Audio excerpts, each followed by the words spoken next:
Hey everyone, and welcome back for another deep dive. Today we're going to be tackling a pretty interesting question, one that I know a lot of you have been curious about, and that's the biological basis of homosexuality. Right. We're going to be using the Biology of Homosexuality by Jacques Balthazart as our guide for this one. Okay. And we're going to be sifting through all the science from hormones to genes and maybe even a few brain scans along the way. So It's a fascinating area. it is. And it really challenges a lot of the assumptions that we have about sexual orientation as a society. I'm all for challenging those assumptions. Yeah. So before we get into the nitty-gritty, can you give us a quick Yeah. Sexuality 101? What are we even talking about when we say sexual orientation? Well, sexuality is a very broad term, right? It includes sexual behavior, who you're attracted to, how you identify your values, your beliefs about sex. Right. But when we talk about sexual orientation specifically, we're talking about a relatively stable pattern of attraction, Okay. who you're drawn to romantically and or sexually. And one of the key things to remember is that it's not a binary. Okay. It's not just straight or gay.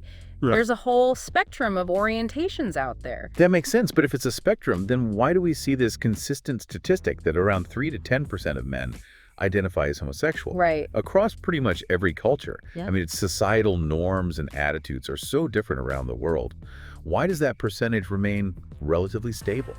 That's a really good question, and that's one of the questions that points us toward biology. Okay. Right, because it challenges the idea that it's all about your environment or your upbringing. You mean the old nature versus nurture debate? Exactly. Yeah, I've always heard people say that homosexuality is a choice or learned behavior, but what you're saying is it seems to be more complicated than that. Much more complicated. Yeah, and there's actually a lot of evidence against the social learning theory. Okay, like what? Well, for example, studies have shown that identical twins, even if they're raised apart, have a higher concordance rate for homosexuality than fraternal twins who are raised together. Oh, wow. So, So even being raised in different environments, Yeah. if they have the same genes, right. they're more likely to both be homosexual than fraternal twins. Yes, which Yeah. suggests a very strong genetic component.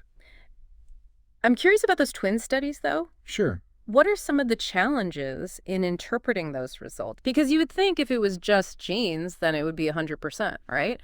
Right, and that's the But thing. what are some of the things that could affect the outcome? Well, one of the challenges is that even if twins are raised apart, they may have shared some environmental influences in the womb. Oh, interesting. So you can't completely Can't rule that out. rule that out. Yeah. But the fact that they're more likely to have the same sexual orientation than fraternal twins really points to something beyond just the environment. Okay, so it's not just about nature versus nurture. Exactly. It's about this complex interplay It's the interaction. between the two. Absolutely. What about some of the other evidence against this social learning theory? What about, people say if you go to like an all-boys school or something like that, being in a same-sex environment might make someone gay. Yeah. Is there any evidence for that? Well, the research doesn't really support that. Yeah. Living in unisex environments doesn't seem to increase the likelihood of anyone becoming homosexual. Interesting. And similarly, early homosexual experiences don't have a significant impact on later orientation. So So all of this is pointing pretty strongly toward biology. I think so. So where should we look next to understand this? Well, I think a good place to start is hormones, Okay. because they play a crucial role in shaping the brain, especially during fetal development. Right. You can kind of think of it like a musical score. Testosterone and estrogen are conducting the orchestra of brain development. Interesting. And the final melody, how the brain is wired, varies depending on that hormonal mix. So you're saying even just small differences in those levels Exactly. can have a huge impact on how someone's sexual orientation develops. Exactly. And to understand how those hormones exert their influence, we need to go back to the very beginning, how sex is determined in the womb. Yeah. So the SRY gene on the Y chromosome triggers the development of tests in males, and those tests start producing testosterone, which leads to the masculinization of the body and the brain. So females without that surge of testosterone develop along a different pathway. Exactly, a different trajectory. Okay. And to get a clearer picture of how hormones might be involved in shaping sexual orientation, we can look at animal models. Right. Because studying, our furry and feathered friends can offer some surprising insights into human biology. Yeah, so what have we learned from these animal studies? How do they connect to sexual orientation? Well, researchers have found that manipulating hormone levels in animals can actually change their sexual behavior. Yeah. For example, there was this fascinating study where they blocked the conversion of testosterone to estrogen in male rats. And as a result, these males started exhibiting female typical sexual behavior. So they basically flipped the script on how these rats were expressing their sexuality Yeah. just by changing the hormones. Exactly. Lovely. And then you have something like the gay sheep phenomenon, Oh, yeah, I've heard about this. where you have these rams that exclusively prefer other males, Right. even when females are available. So these animal studies really seem to back up the idea that biology is a major player here. Absolutely. But, I mean, humans are obviously way more complex than rats or sheep. Of course. So there must be more to the story, right? It can't just Yeah. be hormones. Oh, absolutely not. Yeah. It's way more complicated than that, but it's a good starting point. Okay. And I think one thing that's important to keep in mind when we talk about differences between males and females is that we often see a spectrum of traits, not a clear-cut divide. So are you saying that men aren't from Mars and women aren't from Venus after all? Well, maybe not entirely. Yeah. There are definitely differences, Okay. but there's a lot of overlap. Right. And scientists actually use a concept called effect size Mm-hmm. to measure how much a trait actually differs between the sexes. So like, Some differences are big and obvious, like height yeah, or muscle mass, but others are more subtle, okay. like certain personality traits or cognitive abilities. That makes sense. But how does all of this relate to sexual orientation? I mean, where do we see this interplay of nature and nurture playing out in humans? Well, one way to see how these biological factors might be influencing sexual orientation is to look at clinical cases. Right. So situations where something unusual happens during development, Like what? like, for example, congenital adrenal hyperplasia, or CAH. Okay. And this is a condition where girls are exposed to higher levels of testosterone in the womb. So their hormonal environment is more masculine than typical. Exactly. Interesting. What happens to those girls? Well, studies have shown that CAH girls are significantly more likely to identify as lesbian or bisexual Interesting. than girls without CAH. So even though they're raised as girls, Yes. Their prenatal hormone exposure seems to have a lasting impact. on their sexual orientation. Exactly. And it suggests that those prenatal hormones can sometimes override the effects of being raised as a certain gender. That's fascinating. So these cases really give us valuable clues about the biological underpinnings Yes. of sexual orientation Absolutely. in humans. Yeah. This is pretty mind-blowing. We've covered a lot of ground here, from twin studies in hormones to these fascinating cases of CAH. Right. But there's one question I have to ask before we move on. What about the gay gene? Is there actually a gene that makes someone gay? The gay gene. Right. That's the question that everyone wants to know. Everyone wants to know, yeah. But it's actually much more complicated than that. Okay. It's highly unlikely that a single gene determines sexual orientation. Okay, so it's not like you could just find one gene and be like, aha, there it Right. is. If only it were that easy. Right. It's much more likely to be a combination of multiple genes Okay. interacting with environmental factors. All right. That makes sense. But if genes do play a role, why isn't family history a better predictor? Well, that's a good question, too. Twin studies and family linkage analyses do suggest that there is a genetic contribution, but it's definitely not a straightforward inheritance pattern. Right. And to make things even more intriguing, there's this strange phenomenon called the older brother effect. Now you've got my attention. What's the older brother effect? All right, so here's the deal. The more older brothers a man has, the more likely he is to be gay. Wait, what? So the number of older brothers can influence sexual orientation. That seems to be the case. How is that even possible? Yeah, that's a great question, and the leading theory to explain it is called progressive maternal immunization. Okay, break that down for me. Okay, so What's this immunization all about? the idea is that with each male pregnancy, the mother's immune system is developing antibodies against male-specific proteins. So her body starts to see those male proteins as like foreign invaders. Yeah, kind of like that. And the theory suggests that these antibodies, while they're usually harmless, might somehow affect the development of certain brain regions involved in sexual orientation in her later male offspring. But if those antibodies are affecting the brain, why would it only be sexual orientation and not like other things? That is the big question. Yeah. And it highlights just how much we still don't know Right? about the interaction between biology and the environment, especially when it comes to something as complex as sexual orientation. Yeah, the older brother effect is seriously mind-boggling. It really drives home the point that we are still uncovering these mysteries Absolutely. of sexual orientation. Yeah. So we've covered a lot of ground here, from genes and hormones to twin studies and this mysterious older brother effect. Right. It seems pretty clear that the biological basis of homosexuality is complex, to say the least. Yeah, to say the least. But what are some of the key takeaways so far? Well, I think the biggest takeaway is that the evidence really points to a biological basis for sexual orientation, with hormones, genes, and even the immune system potentially playing a role. And that means that it's not a simple choice or a result of upbringing. So it's a fundamental aspect of who we are, shaped by our biology. Exactly. But there's clearly a lot more to uncover. What other areas of research are scientists exploring to understand this complex trait? Well, one of the most exciting areas is the study of brain differences. Brain differences. Now that sounds fascinating. Yeah, scientists have been searching for structural differences in the brains of homosexual versus heterosexual individuals, and they've found some pretty interesting things. Okay, tell me more. What have they found? One of the key areas they've been looking at is a region of the brain called the hypothalamus. Okay. It's a small but very important area deep in the brain Right. that controls a lot of our basic functions, like hormone production, sleep-wake cycles, even sexual behavior. So it's involved in some pretty important stuff. Very important stuff. Yeah. But how does this relate to sexual orientation? Well, within the hypothalamus, there's a specific structure called the sexually dimorphic nucleus, or SDN for short. Okay. And sexually dimorphic just means that it's different in males and females. Okay. And studies have consistently shown that the SDN is larger in men than in women. Okay, so there's a size difference between men and women. Right. What does that tell us about sexual orientation?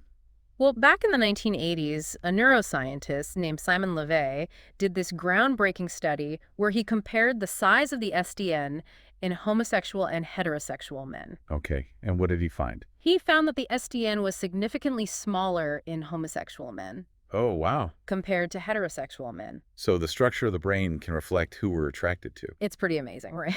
That's incredible. But it's important to remember that correlation doesn't equal causation. Right. Just because there's a size difference doesn't necessarily mean that it directly causes a difference in sexual orientation. That's a good point. Yeah. What are some of the other possible explanations for this size difference? Well, one possibility is that the size difference in the SDN isn't about sexual orientation itself, but rather about some other factor that's correlated with being homosexual. For example, some researchers have suggested that differences in hormone exposure during fetal development, Right, which yeah. we know can influence sexual orientation, Right. might also affect the size of the SDN. So it's kind of a chicken and egg thing. Yeah, we don't know which comes first. Right, right. Is there anything else that makes this SDN research tricky? Yeah, so the SDN isn't just one homogeneous structure. It's actually divided into 4 smaller subregions. Okay. And studies suggest that only one of those subregions consistently shows a size difference related to sexual orientation. Okay, what is that?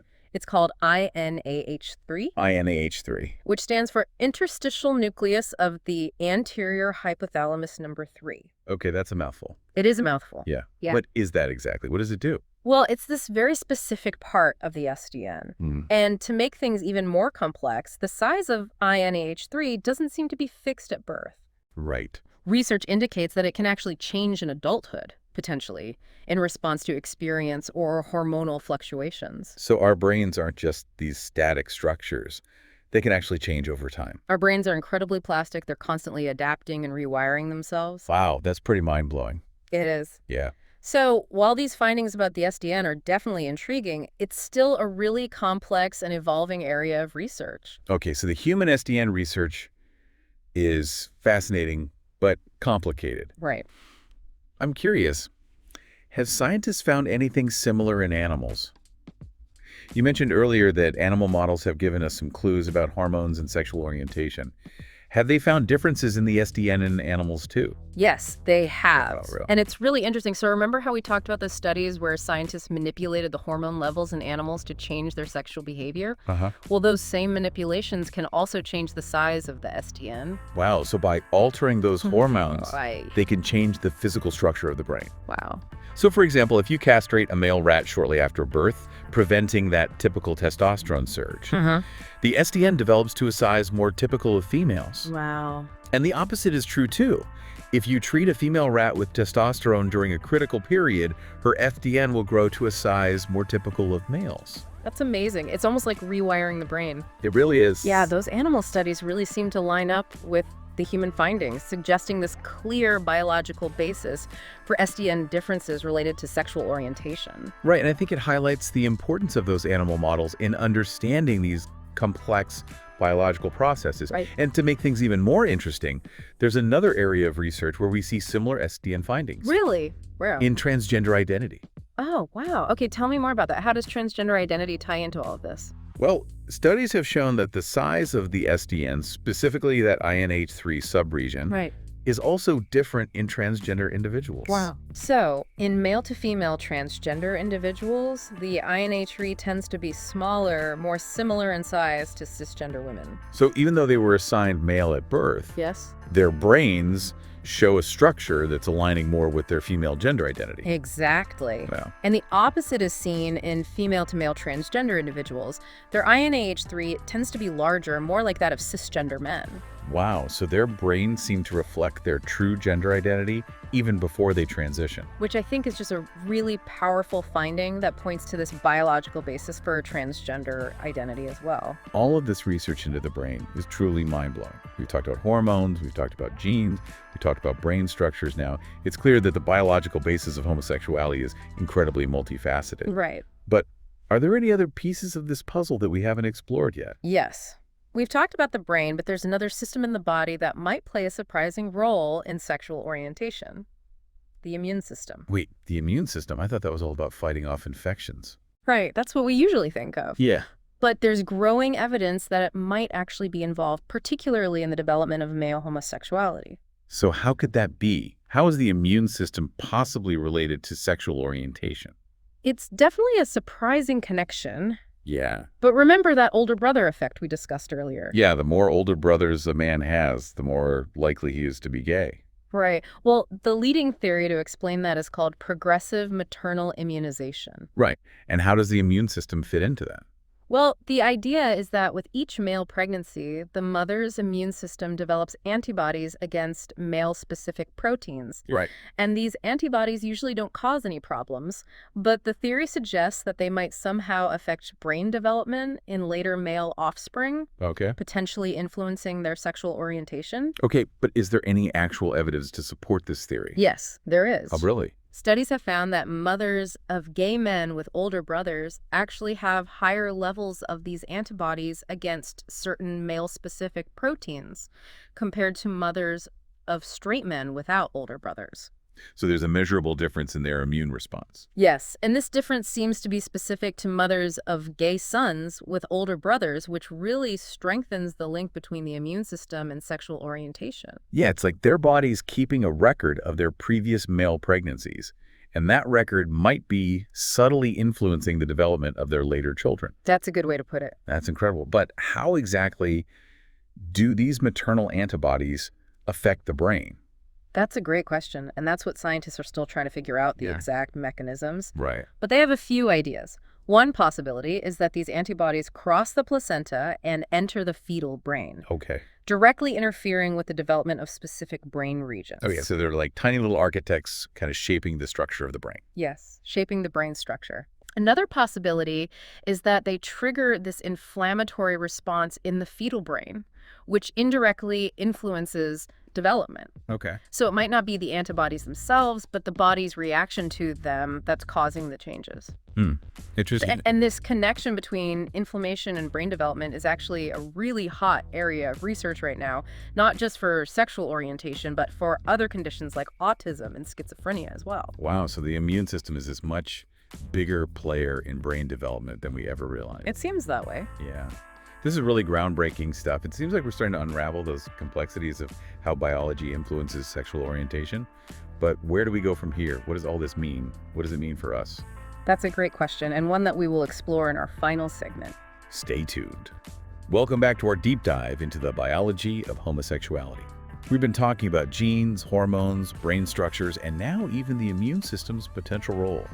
Pretty amazing stuff. It really is. And I think one of the most important takeaways from all of this research is that it really points towards a biological basis for sexual orientation. Right. It's not a choice. It's not something that you just decide one day. It seems like it's really deeply rooted Absolutely. in our biology. Yeah, and that has some major implications Yeah, for how we think about sexual orientation. for sure. So what does this mean for our listeners? I mean, how should we be applying this knowledge in our everyday lives? That's a great question. I think the biggest thing is that we need to kind of shift our perspective a bit. Okay. For a long time, homosexuality has been viewed through this lens of morality or like personal choice, even mental illness. Right. It's like people are trying to find a way to cure it Exactly. as if it were a disease. Exactly. Like it's something that needs to be fixed. Right. But this research just completely dismantles that view, right? Oh. It's not something that you choose, and it's not something that can be easily changed. It's Yeah. a fundamental aspect of who you are, just like your eye color or your handedness. Right. So we need to start seeing this diversity in sexual orientation Absolutely. as a natural part of the human experience. To the human experience. Yeah, and not something that needs to be fixed or hidden. Right. It's not a pathology. It's just part of the natural variation that Exactly. we see in humans. And that shift in perspective has huge implications, right? Enormous implications for equality, for acceptance, for human rights. Absolutely. It makes you realize how important it is to advocate for LGBTQ plus rights Yes. and to fight against discrimination. Absolutely. If someone's sexual orientation is based on their biology, then trying to change it is not only harmful, but it's also pointless. Exactly. It goes against the grain of who they are fundamentally. Right, and this knowledge can also be empowering, right? Absolutely. For individuals who identify as LGBTQ plus. Yeah. Knowing that it's a natural part of who they are can really help boost their self-esteem. Right. And help them challenge those societal pressures to conform. It's about owning your identity and Exactly. celebrating who you are. Exactly. And I think this understanding also highlights the value of diversity in general. Absolutely. Like societies that embrace differences in their populations, they often thrive. Right. They benefit from all those different perspectives, talents, and experiences. Right. It's like I think about a vibrant ecosystem Yeah. with all these different species, Right. And everyone contributes to that ecosystem. and all of them contribute to the overall health of that system. I love that analogy. Yeah. So diversity is key, not just in nature, Right. but in our social structures as well. Absolutely. This deep dive has really opened my eyes to the complexity of sexual orientation. Mm-hmm. And it's clear that it's an ongoing area of research. For sure. There's still a lot that we don't know. Absolutely. But I think one of the most important messages to take away from all of this is that we need to keep asking questions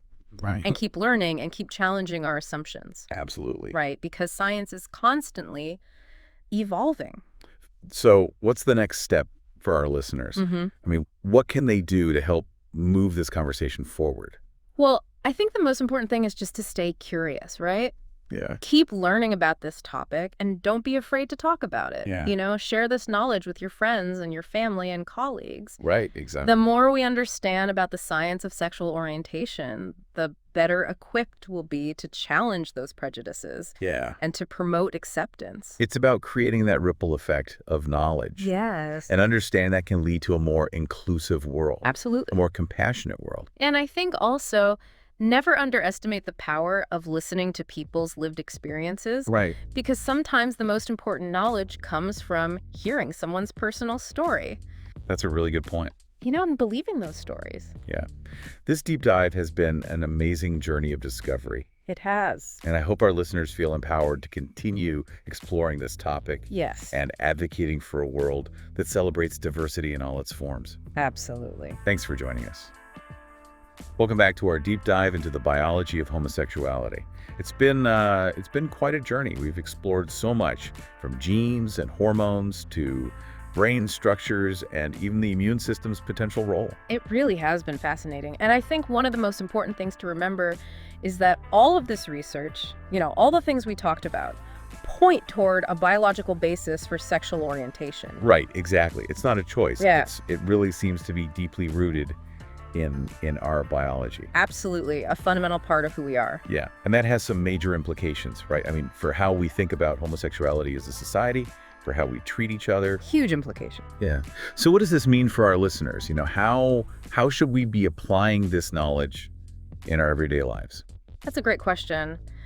I think the biggest thing is that we need to kind of shift our perspective a bit.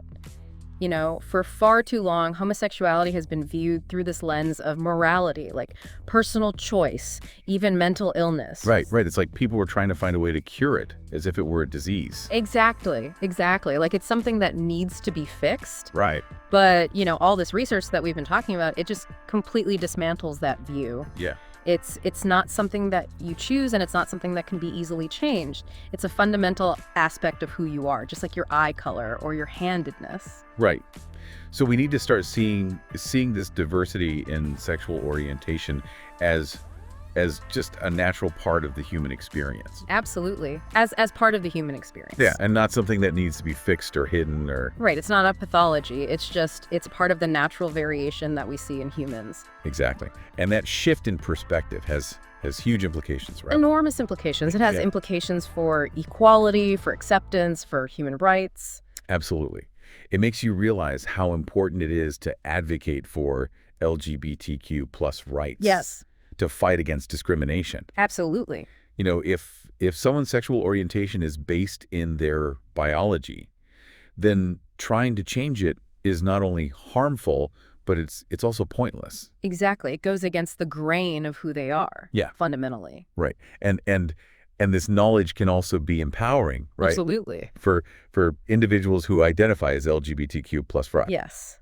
Knowing that their sexual orientation is a natural part of who they are can really help boost their self-esteem. Right. And help them challenge those societal pressures to conform. It's about owning your identity and celebrating who you truly are. Exactly. And I think this understanding also highlights the value of diversity in general. Oh, yeah. Like societies that embrace those differences in their populations, they often thrive. They benefit from all those different perspectives, talents, and experiences. It's like, I always think about like a vibrant ecosystem. Yes. With all these different species. Right. Everyone contributes to that ecosystem. Yeah, and they all contribute to the overall health and the resilience of that system. I love that analogy. Diversity is key, not just in nature, but in our social structures as well.